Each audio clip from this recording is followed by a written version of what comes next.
There is a moment, small, almost forgettable, when you realize the person you married would rather walk through a door without you than stand beside you in the cold. It doesn't feel like betrayal in that moment. It feels like nothing. And that's exactly what makes it so devastating. This is the story of Daniel Hargrove and his wife Rachel Hargrove. They had been married for 6 years. From the outside, their marriage looked like something people quietly envied. A nice home, two incomes, dinner parties with friends, a shared life that appeared to hum along without friction. But inside that life, something had been quietly draining away for a long time, not all at once, not in arguments or broken dishes. It drained the way water disappears from a glass left on a windowsill, slowly, steadily, invisibly. Until one day, you reach for it and find it empty. Daniel had been reaching for something for years. He just hadn't known what to call it. Tonight, standing alone on a pavement outside a club with a velvet rope between him and his wife's disappearing silhouette, he finally understood. Daniel Hargrove was the kind of man who made lists, not because he was anxious, but because he found comfort in order. He kept a notepad beside the bed, a small one, and every Sunday night he would write down the week ahead, meetings, groceries, a reminder to call his mother, sometimes a book he wanted to read. Rachel used to tease him about it gently in the early years. She'd lean over his shoulder and say, "Is loving me on your list?" And he'd laugh and say, "It's at the top, every week." That had been true once. He worked as a structural engineer for a mid-sized firm. The work suited him. He liked things that were meant to hold, things built with intention and patience. Rachel worked in events management, which suited her equally well. She was magnetic in rooms full of people. She knew how to work a conversation, how to remember a name, how to make someone feel like the most interesting person in a space, even when she'd already moved on inside her head. Daniel had loved that about her when they met. It took him years to understand that the quality he admired most in her professionally was the same quality that made him feel at home, like a guest. Their routines were comfortable, in the way that worn furniture is comfortable. Daniel cooked on weekdays. Rachel handled the social calendar, which was full. She had a wide circle: colleagues, former university friends, people she'd met at events who had slowly become fixtures in their weekends. Daniel was quieter by nature. He liked smaller gatherings, longer conversations, evenings that didn't require performance. He went along to Rachel's events because she was his wife, and that's what you did. But somewhere in the middle of those years, going along had become the primary shape of their relationship. A man named Patrick had appeared in Rachel's orbit about a year ago. He was a marketing director, confident, well-dressed, someone who laughed loudly and told stories that rooms leaned into. He and Rachel had met through a corporate event she'd organized, and he had become gradually a regular presence. Not suspicious on the surface. He was always at the same gatherings, always polite to Daniel, always Patrick, just there. On the Tuesday before the night everything shifted, Daniel had come home to find Rachel on the phone, laughing in the way she used to laugh with him, easy and unguarded. She glanced at him when he walked in, raised a finger as if to say one moment, and turned slightly away to finish the call. It lasted another 4 minutes. He stood in the kitchen and put the kettle on and told himself it was nothing, but something in his chest had gone very still. That Friday, they were invited to a party at a club in the city center, a birthday celebration for one of Rachel's colleagues. Daniel had dressed carefully, because he always did when these things mattered to Rachel. They took a cab. She talked about the guest list, about who would be there, about how important it was that they made an appearance. He listened. He nodded. He was used to this. When they arrived, the door staff checked names against a tablet. Rachel's name was there. Daniel's was not. There had been a mistake, a clerical error, a forgotten +1. Something ordinary and easily explained. He told the security guard calmly, apologetically. The guard was polite but firm. He said he'd have to step aside while they sorted it out. Daniel turned to Rachel. She looked at the door, then at him. Then she said, "I'll just go in and find Gemma and explain. You'll be 2 minutes," and she walked through. He stood on the pavement, and 2 minutes became 5, and 5 became 20, and the night air was cold in the particular way that autumn nights are cold. Not brutal, just persistent. The thing about waiting outside a place you were meant to be inside is that your mind has nowhere else to go. You can't scroll through your phone for long. You can't pretend to be busy. You just stand there, and the thoughts come. Daniel had always been a reflective man. He didn't dramatize things. That wasn't his nature. But standing there in the amber glow of a streetlight, watching cabs pull up and strangers disappear through a door that remained closed to him, he began to think with an honesty he had been carefully avoiding for some time. He thought about Rachel's laugh on the phone that Tuesday, the way she turned slightly away from him instinctively, like a small private adjustment. He thought about the last dinner party at their house, 3 weeks ago, where she had spent most of the evening in conversation with Patrick at the far end of the room while Daniel refreshed drinks and talked to people he didn't know well. He had told himself then that he was being unfair, that he was reading too much into proximity, that he was the kind of man who sometimes invented problems to explain feelings he couldn't otherwise name. But the feelings had names. He understood that now. Out here in the cold, the feeling had been loneliness, for longer than he wanted to measure. He thought about the last time he and Rachel had sat together without an agenda, not at an event, not getting ready for something, not reviewing logistics for the weekend, just sitting. Existing together. He couldn't fix a date to it. He tried, and the calendar in his mind kept coming up blank beyond 18 months ago, maybe longer. There was a version of himself, the one who made lists and built things meant to last, who had spent years believing that presence was the same as closeness. That being in the same house, sleeping in the same bed, sharing the same routines was a form of intimacy. He had mistaken architecture for warmth. Rachel had not been cruel to him. That was the complicated part. She hadn't been cold or dismissive or unkind. She had simply become elsewhere, and he had let her drift because calling attention to it felt like a demand he didn't know how to make without sounding small.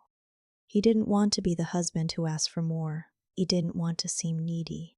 So he had stayed quiet, and she had stayed occupied, and the distance between them had stabilized into something that resembled, from a certain angle, a functioning marriage. His phone buzzed at the 30-minute mark. A message from Rachel. Still sorting it out. Sorry, it's a bit mad in here. He read it twice. Then he put the phone in his pocket. It wasn't the message that shifted something in him. It was the word sorry. How light it had been.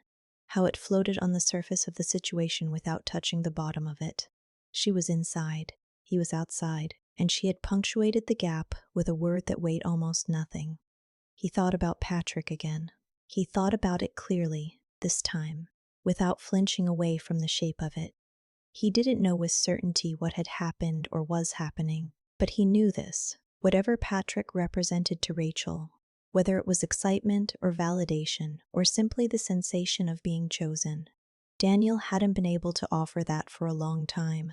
And the honest question, the one that sat quietly inside his chest as the cold deepened, was whether that was entirely her failure or whether he had also stopped reaching. He didn't have a clean answer. He wasn't sure there was one.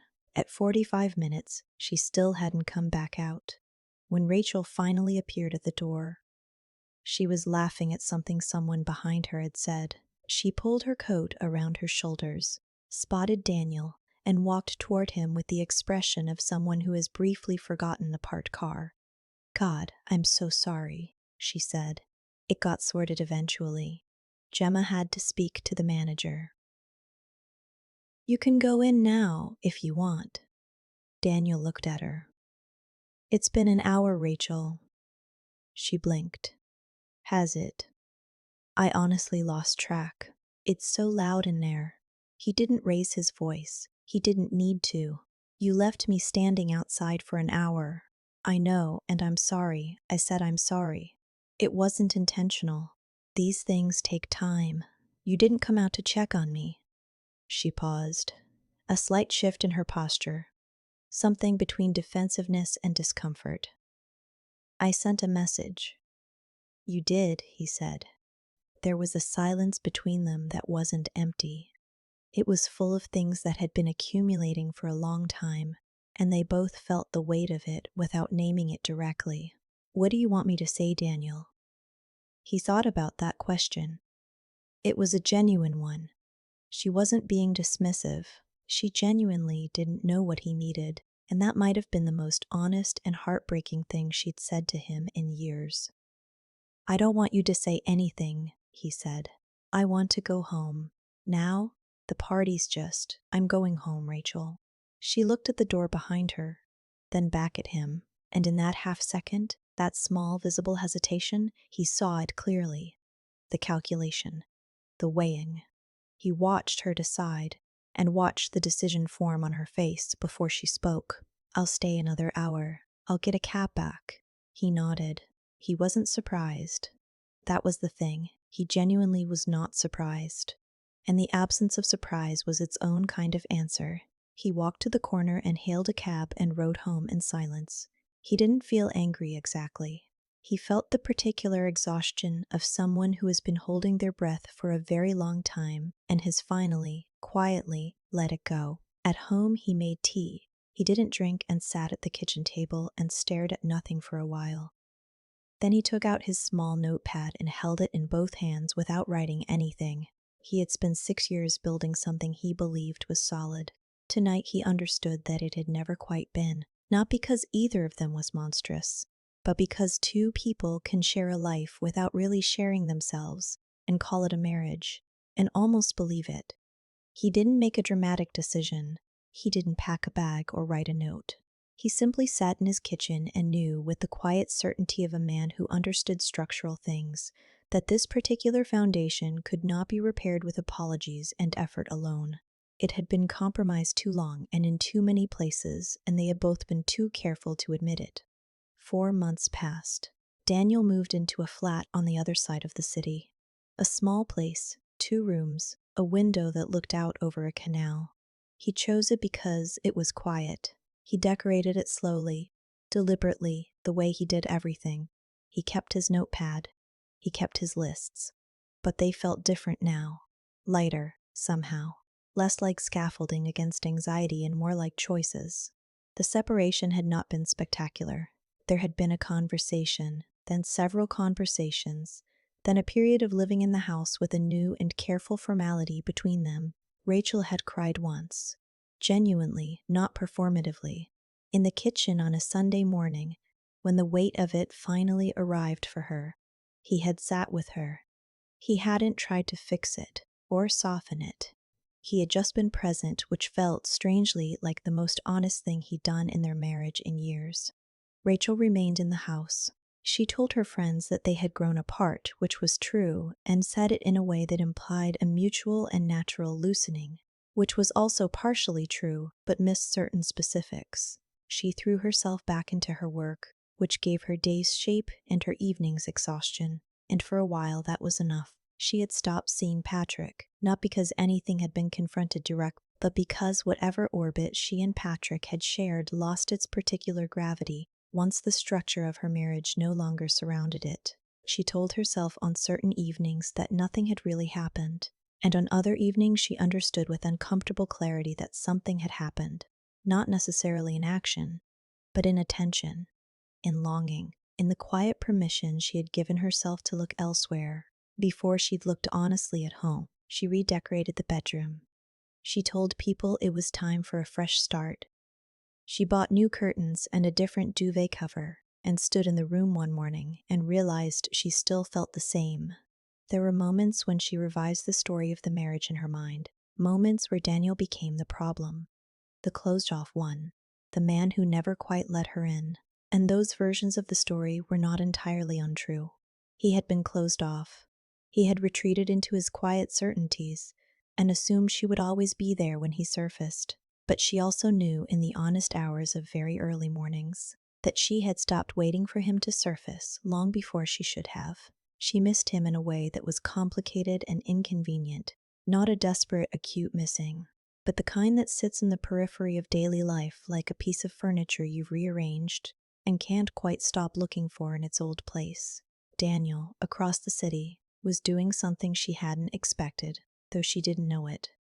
He was getting better, not in the way people describe recovery, not dramatically, not with visible milestones. He was getting better in the way that someone does when they finally stop pretending a wound doesn't exist and simply let it heal without interference. He called his mother more. He read the books on his list. He had dinner twice with an old friend from university named Tom and talked, really talked, in a way he hadn't allowed himself in years. He still thought about Rachel, not with bitterness, with something closer to tenderness and regret. The two wound so tightly together it was impossible to distinguish one from the other. One evening in February, standing at his canal window with a cup of tea, he realized he hadn't been happy inside that marriage for a long time. And then he realized, with the honesty that cost him something, that he hadn't told her. Not really. He had assumed that love, if it was real, didn't require admission. He had expected her to know, and she had expected the same of him. And they had both stood there, two quiet people waiting to be understood without speaking, and called it intimacy. He wrote one thing in his notepad that night. I waited for her to notice me. She waited for me to reach for her. Neither of us moved. They met for coffee on a Saturday in early March. Rachel had suggested it.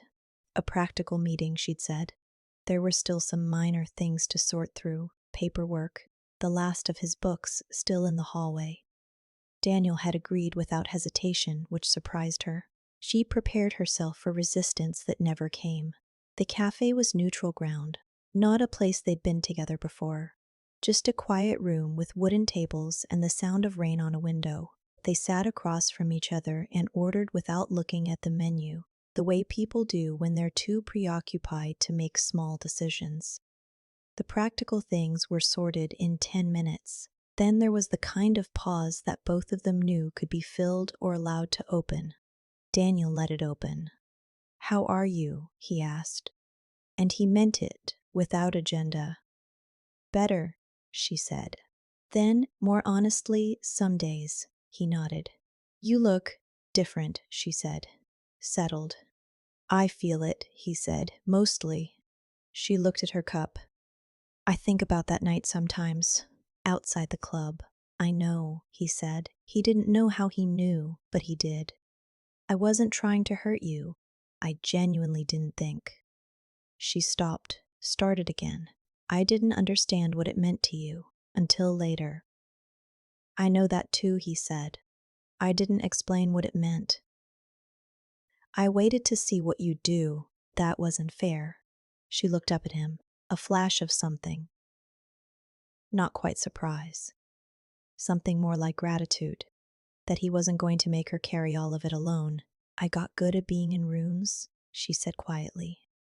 "At performing. And I think somewhere along the way, I forgot that you needed, that there was someone at home who needed something different. And I forgot to ask for it," he said. "I thought not asking was the same as being easy to love." The rain on the window was steady and soft. Outside, people moved under umbrellas, navigating the wet pavement in the pragmatic way that people do. Heads down, careful steps. "I don't think either of us was bad at love," Daniel said eventually. "I think we were bad at saying what we needed out loud." Rachel looked at him, really looked, and he looked back, not with the hope of repair or the weight of accusation. Just two people seeing each other clearly, perhaps for the first time, in a room too late and too honest for either of them to pretend otherwise. "I hope you're happy," she said, and she meant it.